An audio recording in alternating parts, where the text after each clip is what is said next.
Good morning friends, मैं राजेश जितवाल अपने YouTube channel जितवाल super agriculture में आपका एक बार फिर से स्वागत करता हूं।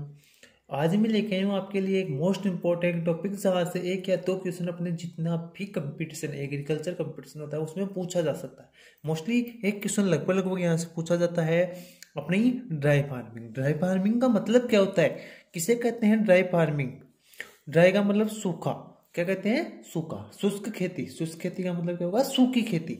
जहां पर वर्षा नहीं हो या जल नहीं हो वहां पर खेती की जाती हो उसे क्या कहते हैं, शुष्क खेती कहते हैं। पहली चीज तो परिभाषा हो जाएगी, जहां सूखे में खेती की जाती है उसे क्या कहते हैं, शुष्क कृषि कहते हैं। अब बात करें शुष्क कृषि करते कितने पे, तो भारत है, उसमें भारत में 142 मिलियन हेक्टेयर 142 मिलियन हेक्टेयर क्षेत्रफल पर क्या की जाती है, कृषि की जाती है। क्या की जाती है, कृषि। तो हम कह सकते हैं 142 मिलियन हेक्टेयर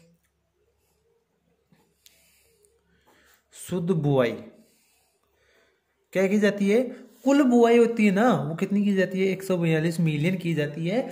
इसका 142 मिलियन का लगभग 67% कितना, 67% है वो किसमें किया जाता है, ड्राई फार्मिंग। किसमें किया जाता है, ड्राई फार्मिंग। ड्राई फार्मिंग की जाती है कितने पे, लगभग 67%, अर्थात कह सकते हैं अपन 95 mLh मिलियन हेक्टेयर। अपन मैं शॉर्ट में लिख रहा हूँ ml मिलियन हेक्टेयर, या फिर इसको सीधा सीधा आप लिख लो mh मिलियन हेक्टेयर।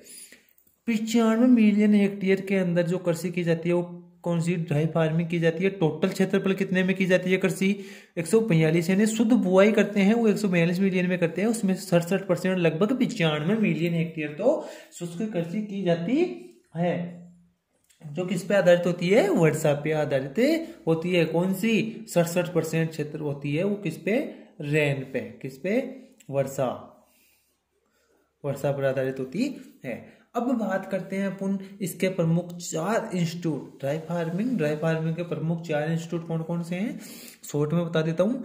फर्स्ट देखो काजरी, CAZRI, काजरी। देखो फुल फॉर्म क्या होगी, central arid zone research institute. कहाँ पर स्थित है, अपने जोधपुर में। कहाँ है, जोधपुर में स्थित है। वेरी मोस्ट इंपोर्टेंट क्वेश्चन बन सकता है। कब स्थापित किया गया था, 1959 में। 1959 में किया गया। दोबारा बताता रहा हूँ, central arid zone research institute, केंद्रीय शुष्क क्षेत्र अनुसंधान संस्थान, केंद्रीय शुष्क क्षेत्र अनुसंधान संस्थान जोधपुर में स्थित है। 1959 में स्थापित किया गया। नेक्स्ट बात करते हैं ICRISAT, ICRISAT, फुल फॉर्म क्या हो जाएगी, international crop research institute for semi arid tropics. अंतरराष्ट्रीय अर्ध शुष्क उष्ण कटिबंधीय फसल अनुसंधान संस्थान कहाँ स्थित है, हैदराबाद में। कहाँ है, हैदराबाद में। International crop research institute for semi arid tropics कब स्थापित किया गया था, 1972 में। नेक्स्ट बात करें क्रीडा, CRIDA, क्रीडा, central research institute for dry land area, केंद्रीय बारानी क्षेत्र अनुसंधान संस्थान, केंद्रीय बारानी क्षेत्र अनुसंधान संस्थान कहाँ स्थित है, ये भी अपने हैदराबाद में। और कब स्थापित किया गया था, 1985 के अंदर। आगे बात करते हैं हम इकार्डा, किसकी बात करते हैं, इकार्डा, ICARDA, क्या हो जाएगी full form, international central agriculture for लगा सकते हैं इसमें, international central for agriculture research in dry land area, अपने यहाँ पे लैंड भूमि ना लेकर सीधा कर सकते हैं ड्राई एरिया। अंतरराष्ट्रीय शुष्क क्षेत्र, अंतरराष्ट्रीय शुष्क क्षेत्र कृषि अनुसंधान केंद्र, ये कहाँ पर अपने एलिपो, एलिपो, और एलिपो कहाँ है अपने सीरिया, एलिपो सीरिया में, कब 1977 में। तो ये प्रमुख 4 इंस्टीट्यूट थे। काजरी, इसको ना बोलते हैं काजरी, इसको बोलते हैं इक्रिसेट, इसको बोलते हैं क्रीडा, और इसको बोलते हैं इकार्डा। क्या बोलते हैं? इकार्डा। अब बात करते हैं अपन एरिया की। किसकी बात करते हैं? एरिया, कितने क्षेत्रफल पे ड्राई फार्मिंग की जाती है। तो अपन बात करते हैं एरिया की। देखो, बात करें एरिया में ड्राई फार्मिंग,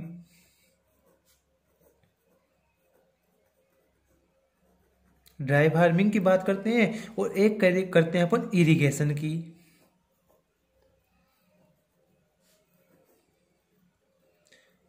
इरिगेशन फार्मिंग, देखो बात करें ड्राई फार्मिंग, तो ड्राई फार्मिंग है वो कितने परसेंट क्षेत्रफल पे वो की जाती है? 60 से 65% क्षेत्रफल पे क्या की जाती है? ड्राई फार्मिंग की जाती है। क्या की जाती है? ड्राई फार्मिंग की जाती है। यहाँ पर थोड़ा सा देखो, यहाँ पर मैंने बताया था ड्राई फार्मिंग, यहाँ पर आप एक चीज ध्यान रखना कि ये वर्षा पर आधारित कृषि होती है। इसको काट देना कि 95 मिलियन या 67% जो खेती करते हैं वो वर्षा पर आधारित होती है। किस पर आधारित होती है? वर्षा पर। यहाँ बात करते हैं तो ड्राई फार्मिंग का जो क्षेत्रफल होता है वो होता है 60 से 65%। ये वैसे ड्राई फार्मिंग में ही होगा, परंतु याद रखना वर्षा आधारित, सूखे में खेती करते हैं वो वर्षा आधारित होती है। यहाँ ध्यान रखना 60 से 65% क्या होती है? ड्राई फार्मिंग करते हैं। अब बात करें तो बच गया कितना? 60 से 65 जाएगा तो 30 से 35% या 35 से 40%। 35 से 40% किस पर आधारित है? अपने इरिगेशन, सिंचाई पर। और ड्राई शुष्क खेती कितनी परसेंट क्षेत्रफल पे की जाती है? 60 से 65% पे। अब मोस्ट क्वेश्चन पूछेगा आपको यहाँ से, वो पूछेगा कि खाद्यान्न उत्पादन कितना होता है? क्या? खाद्यान्न उत्पादन पूछेगा आपसे, खाद्यान्न उत्पादन कितना होता है। तो उनको ध्यान रखना है कि जो ड्राई फार्मिंग होता है उसमें कुल खाद्यान्न उत्पादन का कितना परसेंट? 40 से 42% होता है। कितना होता है? 40 से 42% होता है, जिसके अंदर मोटे अनाज, क्या क्या होते हैं? मोटे अनाज और दलहन सर्वाधिक उगाए जाते, सर्वाधिक उत्पादन होती है। कितनी परसेंट होती है? 90% होती है, मोटे अनाज और दलहन। इसके अलावा अपन मोस्टली बात करें अपने गेहूं की, तो गेहूं कितना होता है इसमें?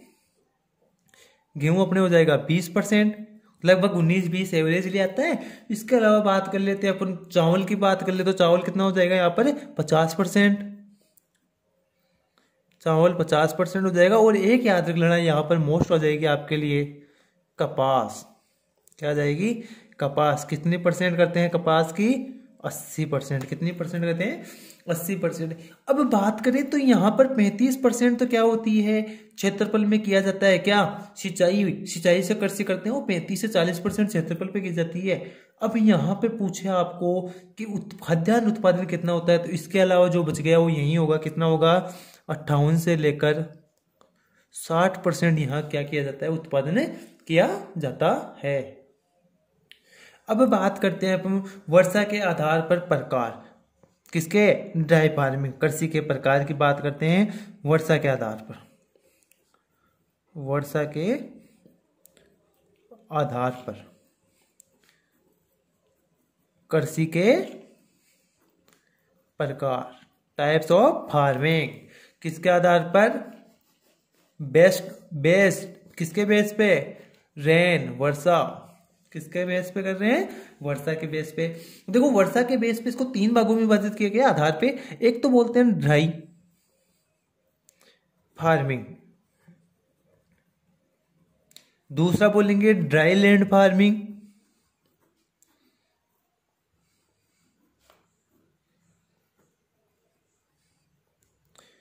और एक होता है लैंड फेल्ड फार्मिंग।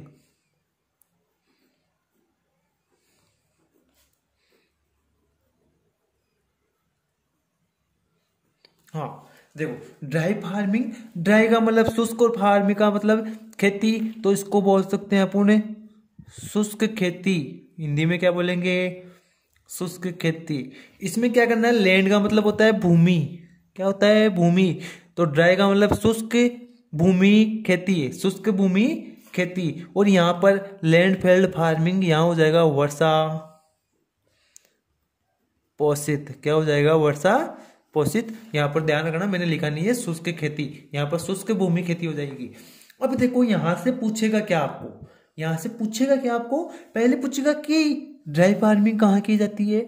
तो ड्राई फार्मिंग उन क्षेत्रों में की जाती है जहां पर वर्षा 750 mm से कम होती है। औसत वर्षा होती है ना, वो औसत वर्षा कितनी होती है? वर्षा, यहाँ पर लिख लो टॉपिक कौन सा है? वर्षा। जब वर्षा 750 mm से कम होती है तो वहां पर कौन सी कृषि की जाती है? शुष्क कृषि करते हैं। और जब वर्षा 750 से लेकर 1150 mm के बीच में होती है, मध्यम में होती है, तो वहां पर कृषि करते हैं कौन सी? ड्राई। कौन सी भूमि? शुष्क भूमि कृषि। कौन सी करते हैं? शुष्क भूमि कृषि। और जब वर्षा 1150 mm से ज्यादा होती है तो वहां पर कौन सी होती है? वर्षा पर आधारित, वर्षा पोषित खेती। अब यहां से ये ना पूछकर आपको पूछे कि शुष्क खेती किन क्षेत्रों में की जाती है, तो ये ध्यान रखना, शुष्क क्षेत्रों में जहां सूखे की समस्या पाई जाती है, शुष्क क्षेत्रों में। कैसे क्षेत्रों में की जाती है? शुष्क में। यहाँ पर ध्यान रखना, क्षेत्र लिख लेना, कौन से क्षेत्रों में करते हैं? शुष्क क्षेत्र मोस्ट इंपोर्टेंट है। और यहाँ पर ध्यान रखना, सूखे की समस्या सर्वाधिक पाई जाती है। इधर बात करते हैं अपन ड्राई लैंड फार्मिंग, तो ये कहाँ करते हैं? शुष्क में थी, तो ये ड्राई लैंड में क्या हो जाएगा? अर्ध शुष्क। और यहाँ पर वर्षा होती है तो ये कौन से क्षेत्रों में आ जाएगी? अपने आदर्श क्षेत्रों के अंदर आ जाती है। अब एक चीज और पूछ लेता है, फसल की अवधि कितने दिन की होती है? तो अपन बताते हैं फसल अवधि, फसल की अवधि। तो यहां पर जो फसल होती है उसकी अवधि होती है, वो होती है 75 दिन से कम। यहां होगी 75 से लेकर 120 दिन। और यहां पर जो करते हैं वो कितने करते हैं? 120 दिन से ज्यादा, 120 दिन से ज्यादा। तो देखो यहां से आपको पूछा जाए कि कृषि 3 प्रकार की होती है, शुष्क खेती, शुष्क भूमि खेती और वर्षा पोषित खेती। जहां 750 वर्ष से कम वर्षा होती है वहां शुष्क खेती करते हैं, जहां 750 से 1150 होती है वहां कौन से करते हैं? शुष्क भूमि। अब आपको पूछी जाए राजस्थान के लिए सर्वाधिक, किसके लिए पूछा जाए? देखो एक तो पूछा जाए आपको राजस्थान के लिए और एक पूछा जाए आपको भारत के लिए। मोस्टली पूछ ले कि राजस्थान में सर्वाधिक कौन सी कृषि की जाती है, तो देखो राजस्थान में वर्षा कितनी? 575 mm। यहां देखो 750 mm से कम होगी, तो राजस्थान में जो कृषि की जाती है वो कौन सी होगी? शुष्क खेती। और भारत में जो वर्षा होती है वो कितनी होती है? 1175 mm। तो यहां देखो 1150 से ज्यादा, तो जो भारत में कृषि करते हैं वो कौन सी करते हैं? अपने कौन सी करते हैं? वर्षा पोषित खेती पूरे भारत के लिए। तो ये मोस्ट इंपोर्टेंट है। और विश्व के अंदर 975 के लगभग क्या होती है? वर्षा होती है, 75 mm। अगर इसको आपको mm में ना पूछे और सेमी में पूछे तो लास्ट की 0 से बी की हटा देना। तो यहाँ 75 mm, यहाँ कितनी हो जाएगी? 75 से 115, और यहाँ 115 से ज्यादा हो जाएगी। अब अपन नेक्स्ट बात कर लेते हैं इसके अंदर शुष्क खेती के सिद्धांत क्या करते हैं, कौन कौन से सिद्धांत अपना के अपन शुष्क खेती के अंदर सर्वाधिक बढ़ावार कर सकते हैं। तो अपन बात करते हैं सिद्धांत की, कौन कौन से सिद्धांत है। चलो बात करते हैं। फर्स्ट सिद्धांत है नमी संरक्षण। नमी का संरक्षण, नमी कैसे बनाए रखेंगे? खेत में मल्चिंग लेकर, क्या करके? मल्चिंग या पलवार की क्रिया कर कर, या फिर अपन एक चीज और कर सकते हैं, कार्बनिक पदार्थ, कार्बनिक पदार्थ का प्रयोग। इनके द्वारा क्या कर सकते हैं? अपन खेत में नमी बनाए रख सकते हैं, जिसके कारण से शुष्क खेती करते हैं तो वहां वर्षा कम होती है और नमी बनी रहेगी मल्चिंग या पलवार की वजह से। तो वहां पर आसानी से क्या कर सकते हैं? कृषि। सेकंड बात करते हैं अपन सीड रेट, बीज दर। तो बीज दर में क्या होगा? बीज दर जो सामान्य होती है ना, सामान्य से क्या करनी है, 15 से 20% ज्यादा ले लो। तो उससे क्या हो जाएगा कि कुछ बीज उगते हैं, कुछ बीज नहीं उग पाएंगे, तो लगभग लगभग सभी बीज उग जाएंगे। क्यों? 15 से 20% नष्ट भी होंगे तो अपने 100% का उग जाएगा। बात करें प्लांट्स, पौधों की, पौधों की संख्या, पौधों की संख्या की बात करते हैं तो सामान्य से 15% कम, और कम करने के लिए क्रिया करते हैं थिनिंग। कौन सी क्रिया? थिनिंग। इसी को बोलते हैं विलन। क्या करते हैं इस क्रिया में? पौधों को उखाड़ते हैं, पौधों को उखाड़ना, पौधों को उखाड़ देते हैं, जिससे 15% पौधे कम होंगे। तो खेत में अगर 15% पौधे कम होंगे तो नमी कम सोचेंगे पौधे, तो नमी कम सोचेंगे तो खेत में नमी की ज्यादा आवश्यकता नहीं होगी।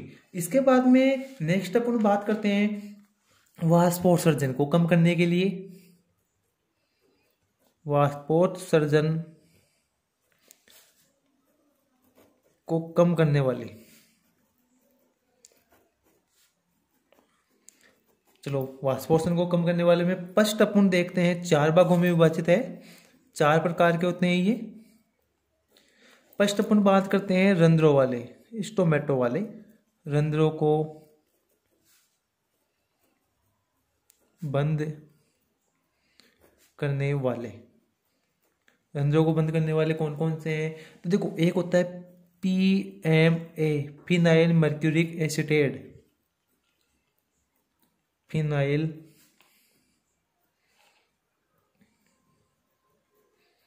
मर्क्यूरिक एसिटेट, जिसकी मात्रा कितने लेते हैं?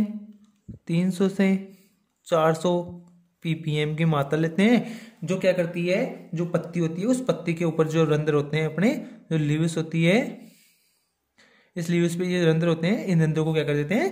क्लोज्ड। क्या करते हैं? क्लोज्ड। किनको? रंध्रों को क्लोज्ड, बंद कर देते हैं। एक अपना खरपतवारनाशी काम में लेते हैं अपना एट्राजीन। ये पूछ सकता है वाष्पोत्सर्जन को कम करने के लिए कौन सा खरपतवारनाशी काम में लेते हैं? Most important atrazine. कितनी परसेंट मात्रा? 0.1 से 0.2% काम में लेते हैं। इसके अलावा अपन यहाँ ले सकते हैं CO2। आगे बात करते हैं दूसरा, वर्दी रोकने वाले। क्या करने वाले? वर्दी रोकने वाले।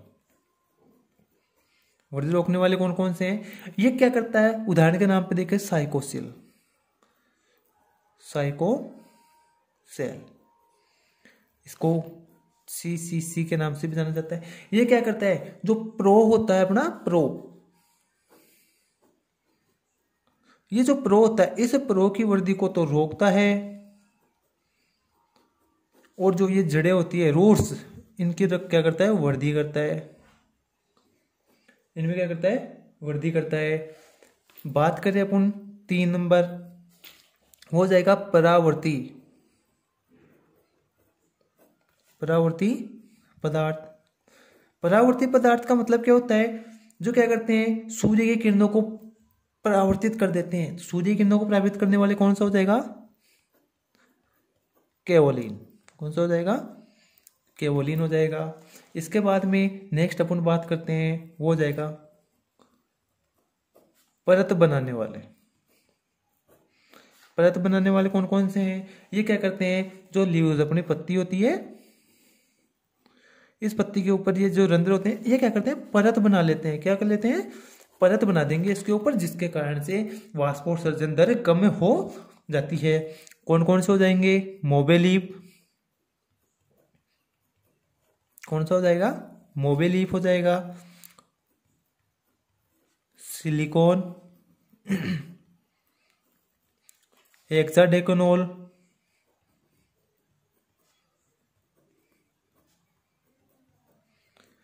इसके अलावा अपने ले सकते हैं मोम पदार्थ। ये मोस्टली 3 मोस्ट इंपॉर्टेंट, तो इसमें 3 आते हैं। इसके अलावा मोम भी ले सकते हैं, इसके अलावा अपन तेल ले सकते हैं, और ले सकते हैं ग्लिसरीन भी ले सकते हैं। तो इन पदार्थों का प्रयोग कर कर अपन क्या कर सकते हैं, वाष्पोत्सर्जन को घटा सकते हैं, या नमी का संरक्षण कर कर भी अपन वहां पर नमी का संरक्षण कर लेंगे तो क्या हो जाएगा, फसल में पैदावार ज्यादा मिल जाएगी। तो ये अपना क्या था, ड्राई फार्मिंग। तो ड्राई फार्मिंग अपनी कंप्लीट हुई फ्रेंड्स। अब फिर देखेंगे कुछ नया टॉपिक। आज के लिए इतना ही। अगर वीडियो अच्छा लगा हो तो लाइक करें, शेयर करें एंड कमेंट्स जरूर करें। Thank you friends.